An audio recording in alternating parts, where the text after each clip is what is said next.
Idaho Matters is brought to you in part by St. Luke's Pharmacy, now offering free home delivery. For daily medications or one-time prescriptions, home delivery is easy to set up. It's convenient and safe. St. Luke's Pharmacy, now delivering to your doorstep. Information on how to get started at stlukesonline.org. Love Boise State Public Radio podcasts? They are free to enjoy, but not free to produce. If you can give, your support helps keep shows like Idaho Matters and Scandalize available to everyone. Donate now at boisestatepublicradio.org.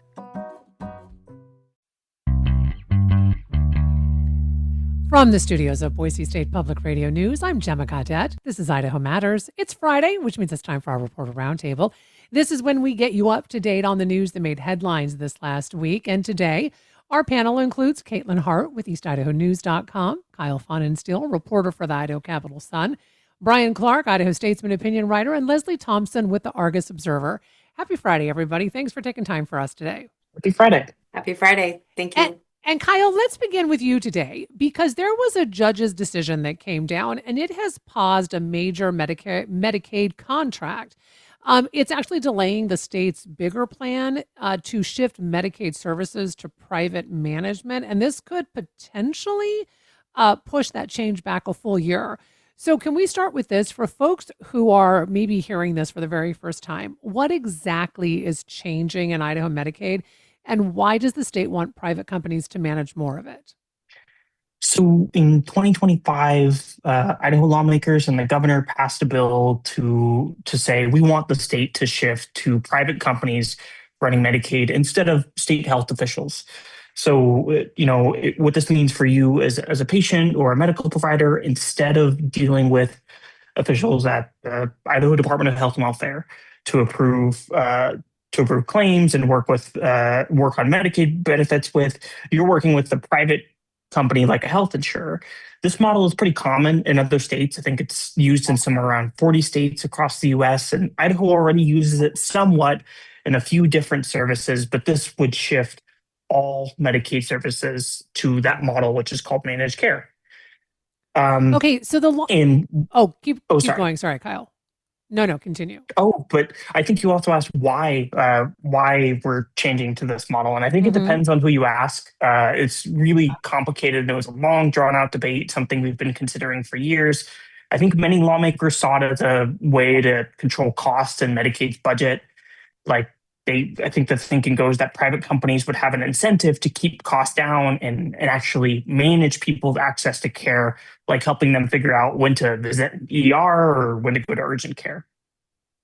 So my understanding, Kyle, is that the lawsuit is centering around a contract that would process hundreds of millions of dollars in medical claims every month. So what does that mean for patients and healthcare providers while that contract is actually tied up in court? Well, from what I've heard, the main impact is stalling the state's shift to privatize Medicaid benefits. But also, it was part of the state's reason to delay the rollout of managed care to avoid impacting patients and providers by having too much change all at once. So this contract is for Medicaid claims processing. This is like behind the scenes, what medical providers are using to send bills to the state or managed care providers. And officials want this contract already up and running in its new form before we start comprehensive managed care, because they just think that might be too much change for the system to handle at one time. So the judge raised concerns about how the state awarded the contract. So Kyle, do we know what the allegations are? And could this case potentially have broader implications for how the state, handles major contracts moving forward? So this is pretty in the weeds as a lot of this contracting stuff goes. So the company that's suing, that lost the contract in this process, their name is Gainwell. They argue that the state changed the rules in the middle of the process here. And it's also worth noting that the process used here isn't the usual contracting process that, listeners might think of, where a company bid on proposals and the state evaluates bid. Here we used a non-competitive bidding process that essentially let the state borrow what another state found in its bidding process and localize it to our needs, but we're not letting companies bid on it. So an Idaho judge, Nancy Baskin, agreed that the state did change its rule in the middle of things, and she delayed the contract rollout. She's still deciding whether to block the contract for longer. In terms of whether this changes things for how the state runs contracts in the Mhm. long run, I think that's a question I've been asking on every major contract the state, on quite a few major contracts the state has awarded for healthcare in recent years. There have been big lawsuits from losing bidders, and they all allege process concerns. Like the state didn't follow their process, or the process was flawed. And this year, we saw a big reform law that reformed a lot of the processes for state contracting, and I think we still have yet to see how that's going to play out. So I don't know Mm. how this contract would play into things. Okay, so final question in regards to this topic, Kyle. State officials are saying that this legal fight could actually delay the full Medicaid privatization until 2030. So, like 6 years, I mean, 4 years rather. So, do we know what that would then potentially mean when we look at what, the state's timeline, their budget, even rollout plans? I don't think we have. I don't have specifics just yet. So the state was already looking at waiting until 2029 for this rollout, because for this to Mm. happen, they say there needs to be a lot of prep work. You need to first you need to. They just spent a lot of time building what that bidding process for this contract will be. It's likely going to be the biggest contract that the state has awarded. The state's contract for managed care for Medicaid mental health is the biggest contract right now. And then they've got to design this contract for Medicaid managed care. They want three companies to run that contract together, so consumers have options. Consumers who are on Medicaid have options, which ensure their plan is going to be managed by. And and then you need to actually roll out this contract, which they hoped was going to go live in January 2029. But now, because of this delay and this other Medicaid contract for claims processing, the state is now looking at 2030. Okay, well, appreciate that update, Kyle. Leslie, first, welcome to the Reporter Roundtable. We appreciate you taking time for us, so welcome. Thank you. Happy to be here. Absolutely. So Leslie, you recently wrote about a tax foreclosure auction that happened in Eastern Oregon. And this drew the likes of ranchers, community folks, even outside investors. And it highlighted a real tension that's growing over who controls land that is, valuable to the people who live next to it. So, for folks who might not be familiar with all of this, what kind of properties were up for auction, and why were some of these parcels so important to these neighboring landowners? Right, yes, thank you. These were mostly just land parcels, in a lot of them in very remote areas or urban growth boundaries. One was a couple were resident, like in a residential area, and Mhm. essentially it's very important because it gives landowners a chance to reduce checkerboarding and really a chance to reduce access issues because some of these lands are completely surrounded by property that someone owns, but then there's some other owner in the middle, and the owner in the middle doesn't have access to their property. And so it gives these people a chance to kind of close that donut hole, so to speak. And that's very important to a lot of people here. Mhm. So, Leslie, the story pointed to real frustration over out of state investors who are bidding on this land, and they've got the intent to resell it. So, is Yeah. this pretty common? And what impact does it have on those local landowners, but also ranching operations? Yeah, it is very common, and the impact it has, I think, is just that it ends up driving up the price for those local ranchers of land that they would like to acquire because, again, it's like that donut hole.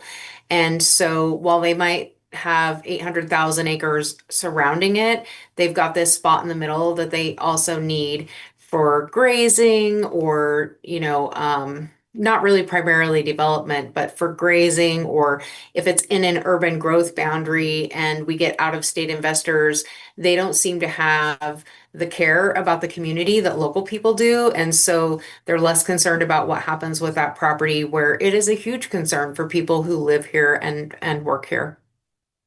So, Leslie, there's a new state law that is changing how counties handle this tax foreclosed property sales after there's been a major court ruling.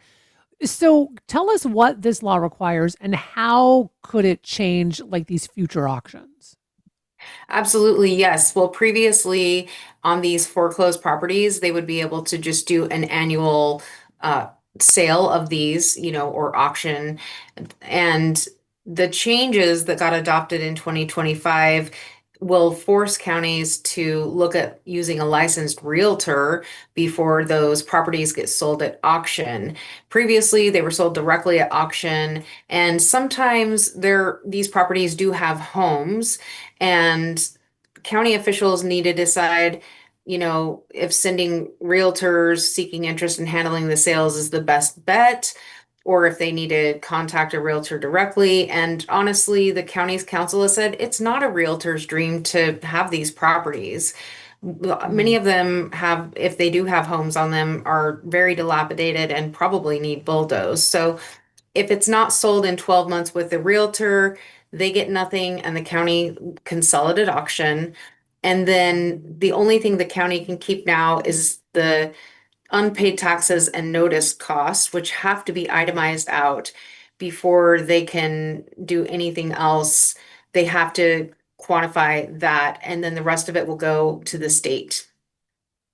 Okay, and to clarify, just so that me and even our listeners understand, this is happening Yeah. in Malheur County. So when we say a new state law, for clarification, is this a new Oregon state law?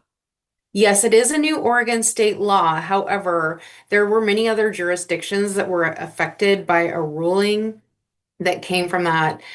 Uh, and that is, all across the United States, actually, Alabama, Mm. Arizona, Colorado, Illinois, Maine, Massachusetts, Minnesota, Nebraska, New Jersey, New York, South Dakota, and Washington, D.C. Oh, okay.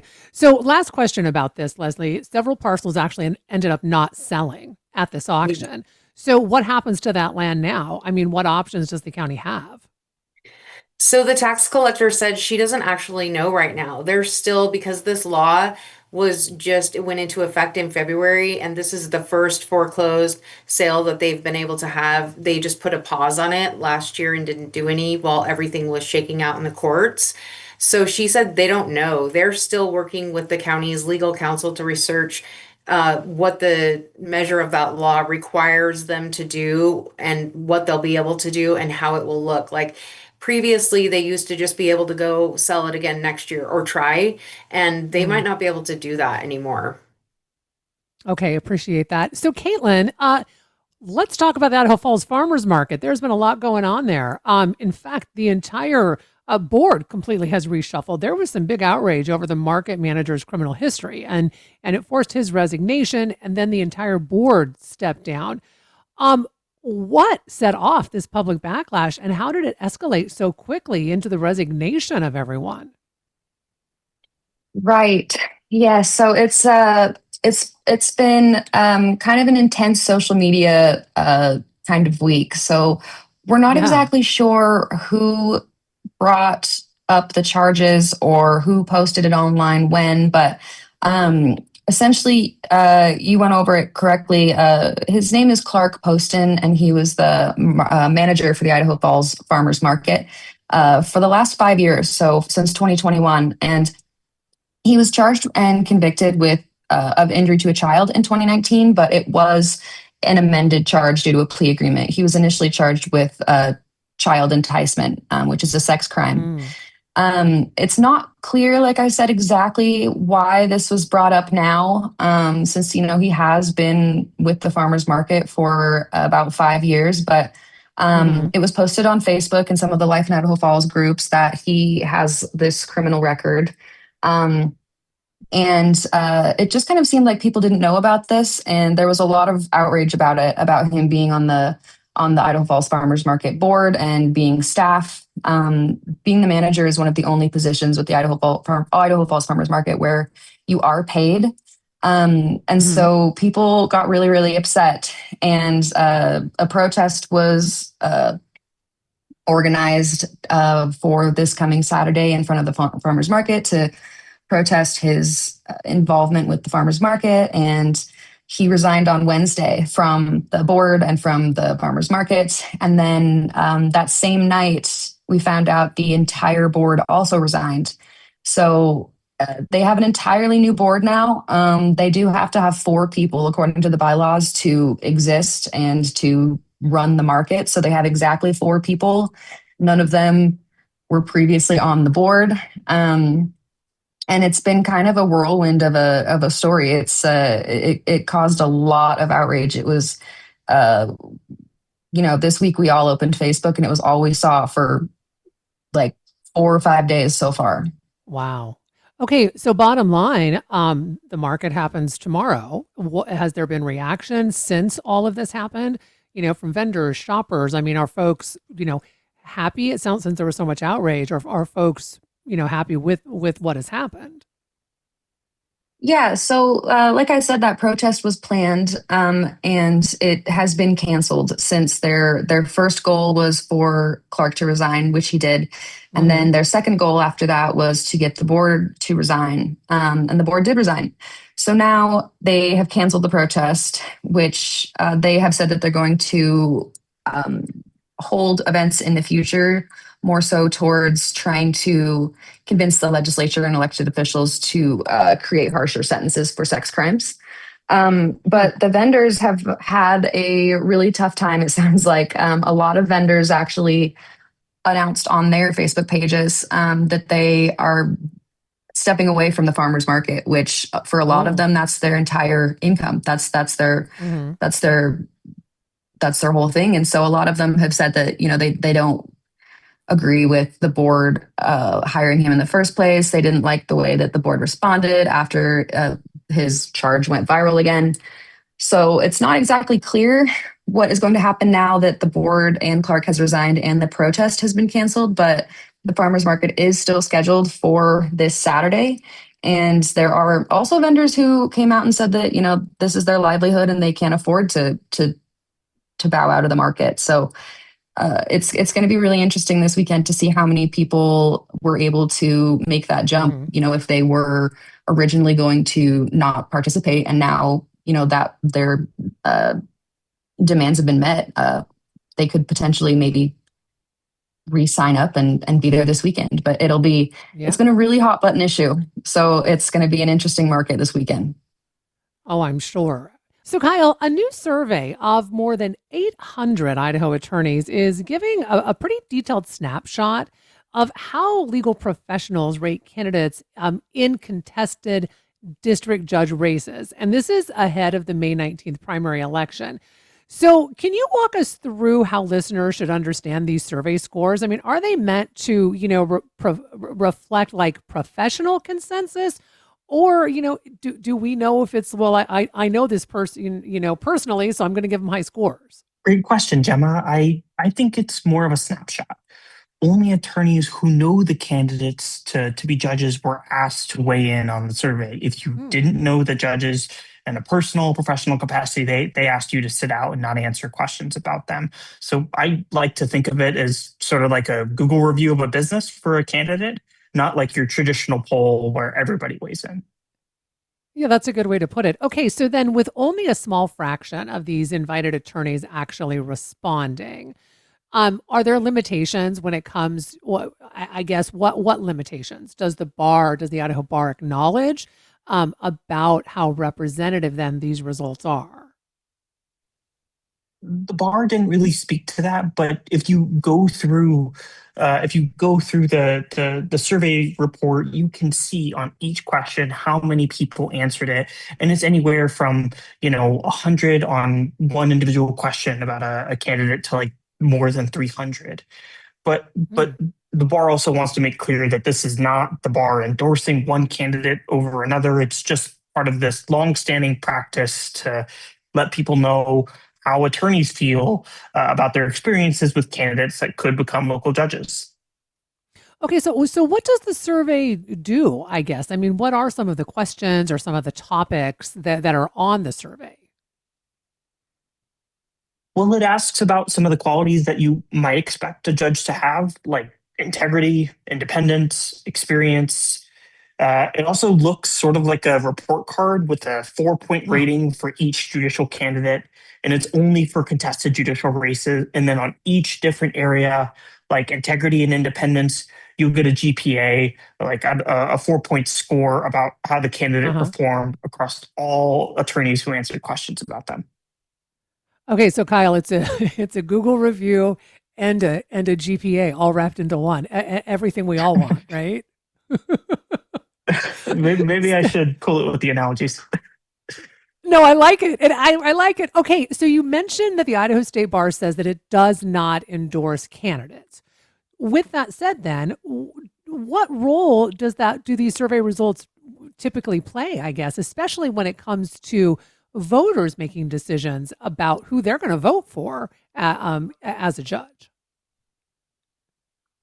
Well, I hope this can still be a resource for folks because all the time, my newsroom, we hear questions from and concerns from voters trying to get information about how do I learn more about the judicial candidates on my ballot? How do I Mm-hmm. understand if they're qualified to just to serve as a judge? What do they like? How do they conduct themselves? And these races typically fly under the radar for many voters, but they can make a big impact. These district judge positions handle felony criminal cases and high value lawsuits. So these can make a big difference, but there's not a lot of information about them typically. Okay, so Caitlin, let me bring you into the conversation because there's a district judicial race over in Eastern Idaho right now that a lot of folks in your area are paying attention to. In fact, multiple prosecuting attorneys are publicly endorsing one candidate, and this is Judge Stephen Boyce. Do you know what prompted these prosecutors to issue a coordinated public endorsement, and how common is it for prosecutors in multiple counties to take a public stance in a judicial race? It's definitely super rare, but part of that is also because there's usually not a lot of contested judicial races in Eastern Idaho. I Hmm. think our last one was 11 years ago and also included Randy Neal, who is the Bonneville County prosecutor that's running against Judge Boyce.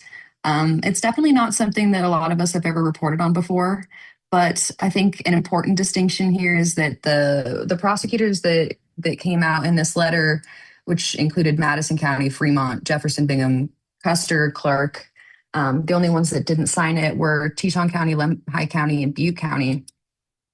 It's important to make that distinction that they didn't necessarily come out against Randy Neal, but they came out in support of Boyce. The letter actually doesn't reference Randy Neal at all. So that's an interesting thing. We thought it's very much worded as we're coming out in support of Boyce and not the other way around. So the endorsement actually, the way that I read it, it highlights Judge Boyce's handling of major criminal trials. I mean, for example, he presided over Chad Daybell's trial. So how much weight do voters typically place, or do we even know, on high profile cases? Compared to the typical, we could even probably say more boring day to day judicial performances that happen. I think it's a lot. I think people put a lot of weight into things that they've heard about with these judges that they've presided on. Like we said earlier, there's not a lot of people that typically think about the judicial races and they don't really realize just how important they are. But people around Eastern Idaho definitely recognize Judge Boyce, I would say, more than a lot of other judges because he oversaw Lori Vallow Daybell's trial and he oversaw Chad Daybell's trial, which are the two longest trials in Idaho history. So that's kind of a feat in itself and kind of speaks to he's a recognizable face, I think, for a lot of people and has a recognizable name. But I guess the opposite could also be said because there's been a lot of locals being very angry with Judge Boyce due to a sentencing last year for a college student at BYU who was from Blackfoot, Idaho, and was charged for sexually assaulting a young girl for a few years. And he was actually, I think he was given 120 days in jail and probation. And people have been really, really angry about that. That's one of the cases we hear about most often here, where people were not Mm, happy with that outcome.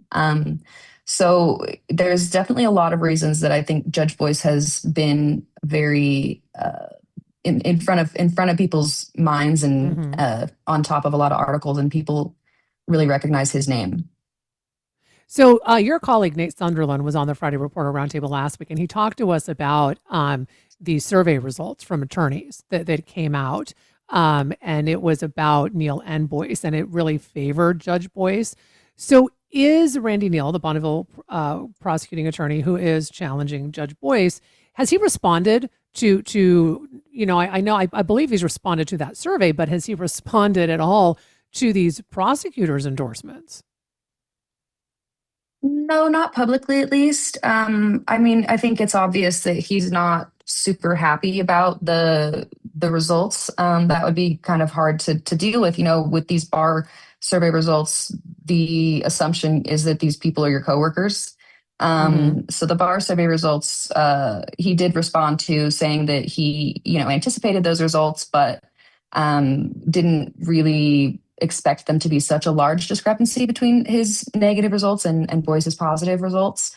So it's kind of an interesting race this year because it is very contentious, but it's also a really good learning experience for people who don't know a lot about the judicial elections because they're so rare.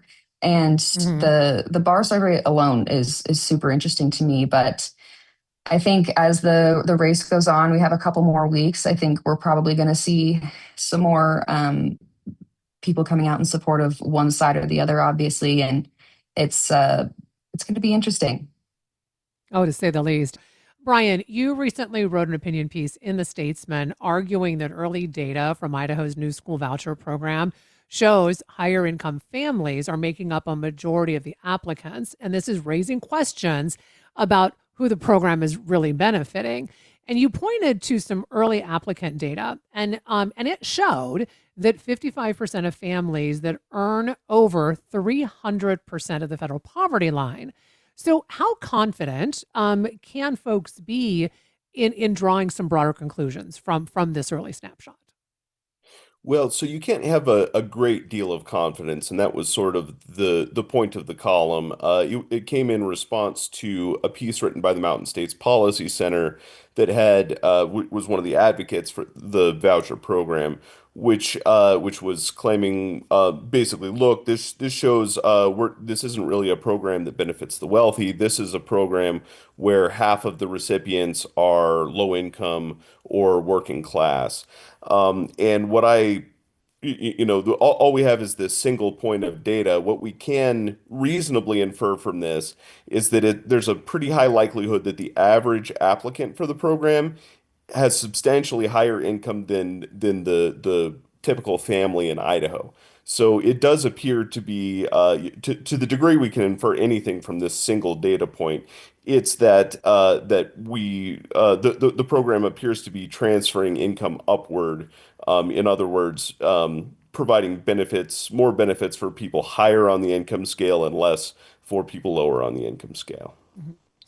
So there are critics who have read your column, and what they argue is that income over 300% of poverty doesn't necessarily mean wealthy. So talk to us about how you are defining higher income and why you think that threshold is the most meaningful benchmark. Oh, so yeah, so three over 300% of poverty does not mean wealthy. That's certainly Hmm. true.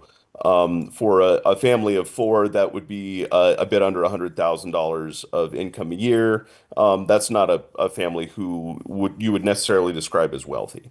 Um, Hmm. we have a single simple data point here, that is just the percentage of families that earn over 300% of the federal poverty line. So by higher income, all I intend to say is people with on the upper end, upper half really of the income scale. The So reason this is relevant is typically when you're designing a program that provides subsidies or government payments for something like this, you tend to target it at people on the lower income of the scale, or the lower end of the scale, not the upper end. This program does the opposite. Okay, so voucher supporters say that these programs are expanding educational choice and it's helping families already paying for private school. So how do you respond to the argument that your analysis might be overlooking, what voucher supporters are saying, and it's not a voucher, it's a tax credit. We should be clear on that. What this tax credit is doing for the intended purpose.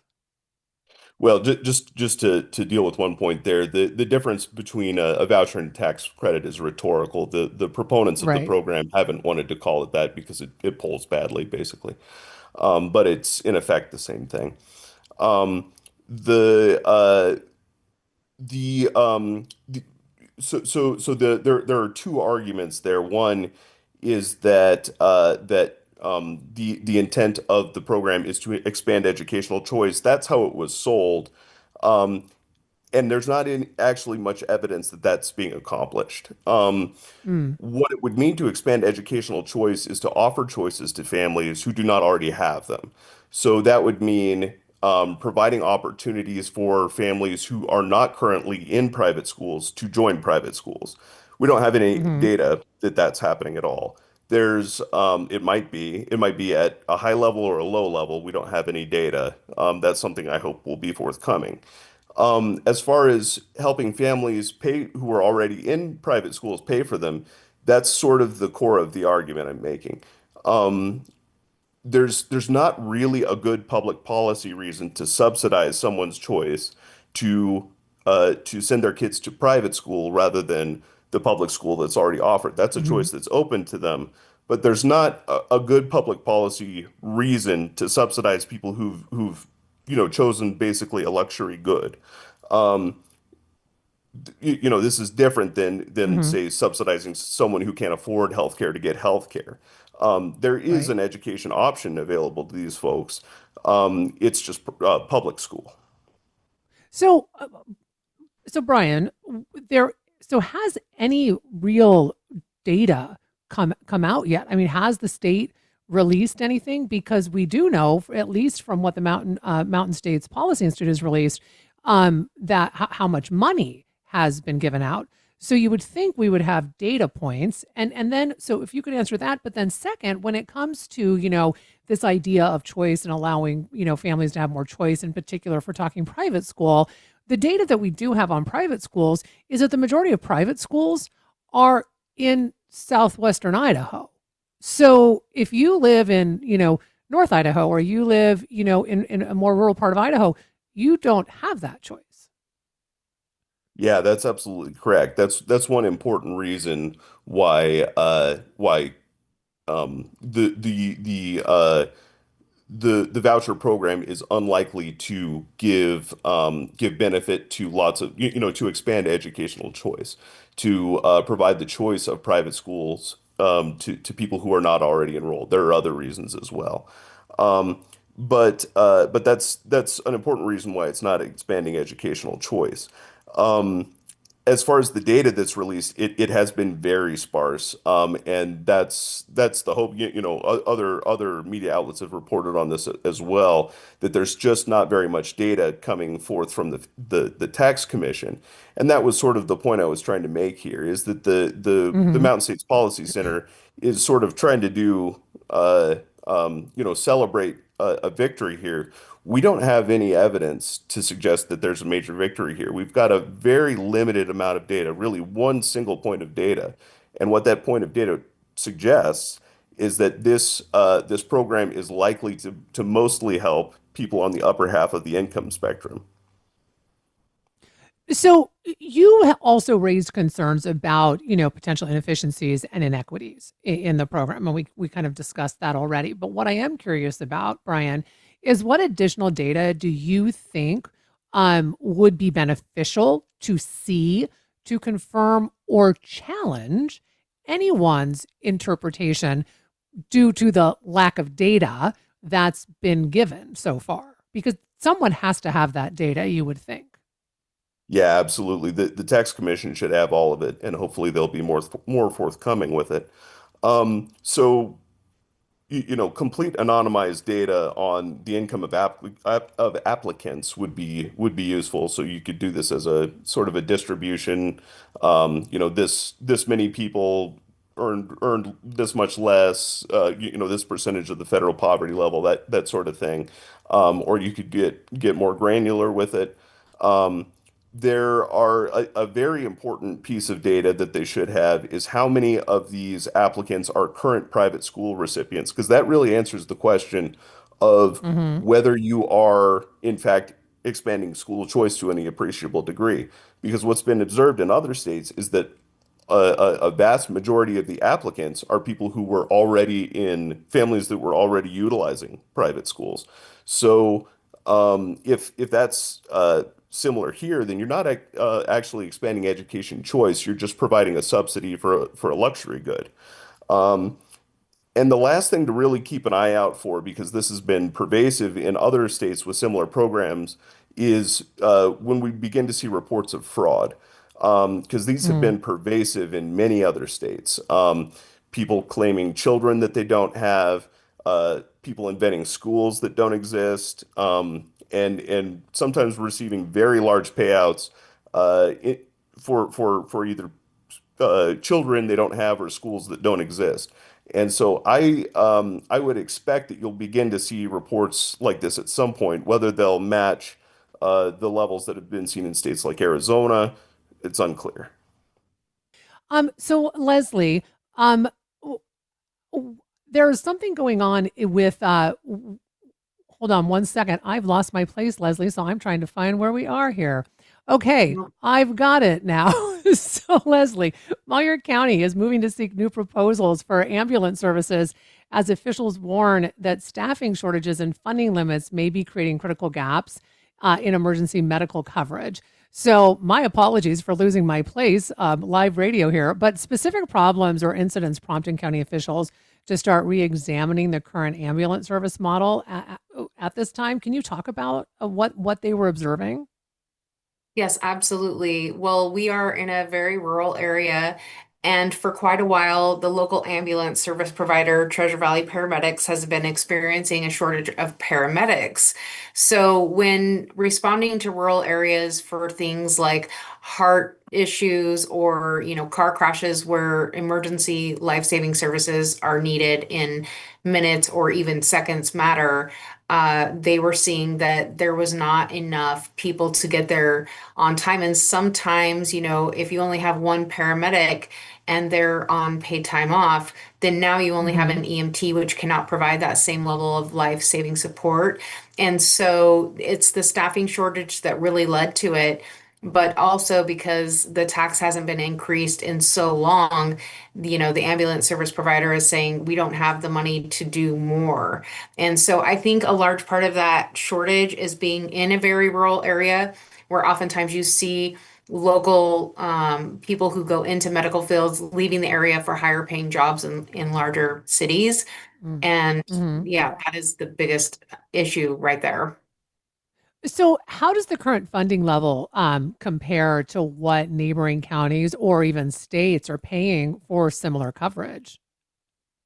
Yeah, in general, rural systems in Oregon and Idaho are underfunded overall, compared with Mm-hmm. the actual cost of maintaining 24/7 ambulance coverage.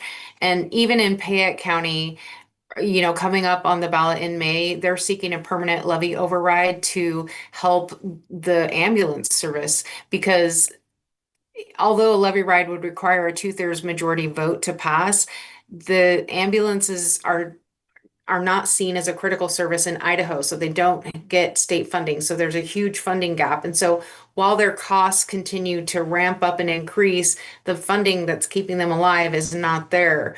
Oregon does have a more stable tax supported funding, and that shows up in staffing levels usually, but in rural areas, that just does not pan out.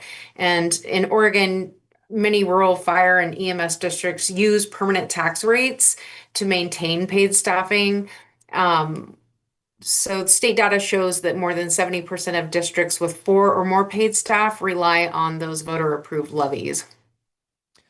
So, if the county were to decide to increase the ambulance tax, do we know if there's public support or opposition for something like that? Well, in Oregon, tax is a four-letter word, put simply. Or I do not think that historically people have rejected tax election ballot measures. So, the county can say we're increasing the tax, but it's ultimately the voters who get the say so. And in Mm, recent years, we have not seen large support over increased taxes. Now, in Oregon, one thing I'd like to point out that's very unique is that cities have a unique workaround to this, and that is to raise funding through ratepayer fees, such as on water bills. And in 2025, the Ontario City Council was able to add $5 to an existing $5 public safety fee, which generated about 300,000 more a year to help pay oh, for critical services. In that case, it was firefighting. oh, okay. Caitlin, drought conditions, as we know, are really tightening all across Idaho, but it's prompting everything from city watering restrictions in Blackfoot to public calls in Jefferson County for folks to cut back on water use and then to rethink how private water features are being managed. So, can you talk to us about how severe the current water conditions are in East Idaho compared to previous drought years? And are there indicators that officials are most concerned about right now? Definitely. So my coworker Lisa Leach, she spoke with Blackfoot Mayor Scott Stufflebeam this week, who has kind of been one of the biggest components to raise concerns about the impacts to agriculture around here because of the low snowpack. And we just have a really uncertain water outlook this year. We got Mm, almost no snow this year in eastern Idaho, and it's something that comes up a lot right now with the elections coming up. We've covered a lot of debates at East Idaho News, and every single debate, the questions have centered around water and what we should do to replenish the aquifer and recharge the aquifer, and what we're going to do when it becomes a big problem this summer. So in Bingham County, at least in Blackfoot, they have established a lawn watering schedule. So people with odd numbered addresses are only allowed to use the water for their lawn or their automatic sprinkler systems on Monday, Wednesday, and Friday. Even numbered addresses are Tuesday, Thursday, Saturday, and then no one in Blackfoot is allowed to water their lawns on Sundays. That includes like hand watering of shrubs and trees. They've also said that there will be like one time, basically just if you do violate that, there will be like a one-time reprimand, and then after that people will be seeing fines and fees. It's definitely a huge a problem right now, especially, Jensen Grove is really popular in Blackfoot for people hmm to go swimming and recreate outside during the summer, and they have decided it's going to remain dry this year, which Oh, is probably a big impact to people's summer plans because that place is always packed. But it's definitely a big problem that I think a lot of people in our legislature, especially in our districts around here, and people running for county positions are trying to figure out. But it is a really, really difficult problem. So I think we're going to see a lot of people cutting back on their water usage, whether they want to or not this year. yeah. That is a big issue. I want to thank all of you so much for taking time with us today in this last hour. Our panelists today have included Caitlin Hart with EastIdahoNews.com, Kyle Fahnenstill, reporter for the Idaho Capital Sun, Brian Clark, Idaho Statesman opinion writer, and our newest panelist, Leslie Thompson, with the Argus Observer. I would recommend that all of you take a look at all of their reporting. We are lucky to have such great journalists in our area. You've been listening to the Idaho Matters podcast from Boise State Public Radio. To stay in touch, you can find quick Idaho daily news every morning when you subscribe to the Connector podcast. And you can also listen to Boise State Public Radio podcasts, including Idaho Matters, on YouTube. Hi, Idaho Matters podcast listeners. If you're on your smartphone right now, or if you have it nearby, I wanted to pop in to tell you about something to check out. Boise State Public Radio is now on Nextdoor. Here's what that means: trusted local news, thoughtful reporting, and stories from across Idaho right along your neighborhood updates. If you already have the Nextdoor app, you're halfway there. Just search Boise State Public Radio and hit follow.